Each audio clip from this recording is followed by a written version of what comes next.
Hello, good morning sa inyo guys. For today's video, pupunta ako ng Kamuning kasi magpapagupit. Papagupit ako guys kasi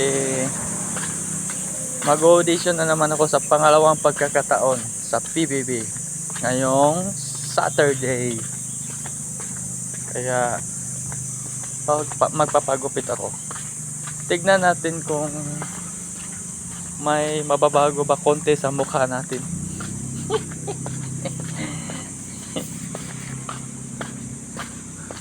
Kaya paalam muna guys kasi nandito ako sa daan. Ayan nga, nandito na tayo sa Kamuning Market. Kamuning Market.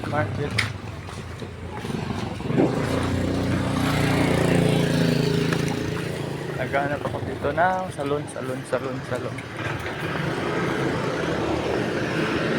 Kaya guys, ang init-init. Anong silbi ng payong ko kung hindi ginamit? Sa kabila.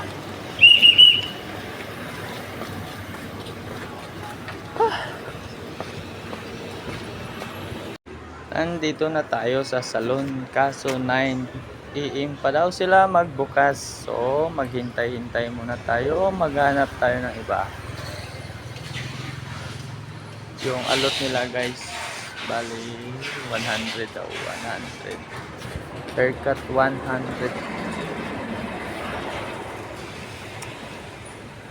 Paano? Papaabot pa ako ng 999. At dito nga may nahanap akong salon, kaso may nauna sa akin. Kaya nag-video muna ako habang naghihintay sa sarili ko. Kaya nanonood ng TV. Kaya guys, few minutes later. Hello, good morning sa inyo lahat.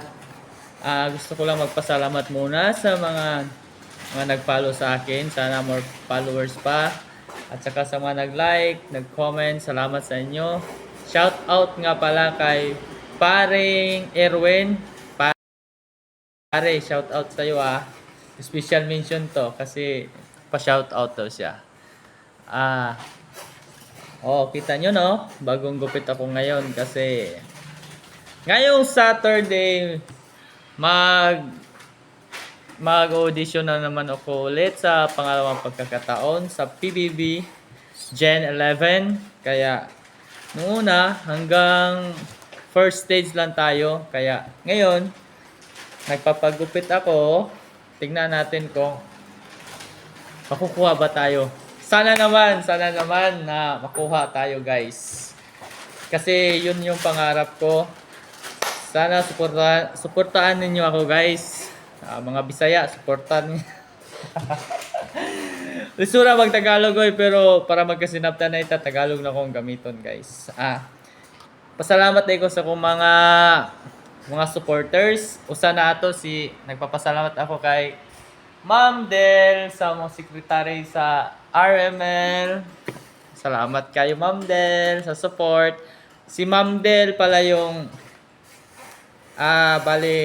siya yung nagsabi sa akin na may audition pala sa Robinson Galleria ngayong Saturday. Kaya dahil makulit ako, ayaw kong susuko sa pangarap ko na makapasok sa bahay ni Kuya. Kaya mag-audition ulit ako guys. Magkita-kita tayo doon guys. At huwag nyong kalimutan payong, tubig, extra t-shirt, at saka pera. At dalhin nyo din yung self-confidence ninyo guys. Kaya natin to para sa pangarap. Hindi tayo titigil hanggat pwede pa yung age natin guys. Kaya let's go ngayong Saturday. Kaya salamat sa inyo guys. Yun lang. Gusto ko lang i-share sa inyo. Nasa office pa naman ako. Baka mapagalita ako ng boss ko. Kaya bye bye. Thank you sa inyo lahat.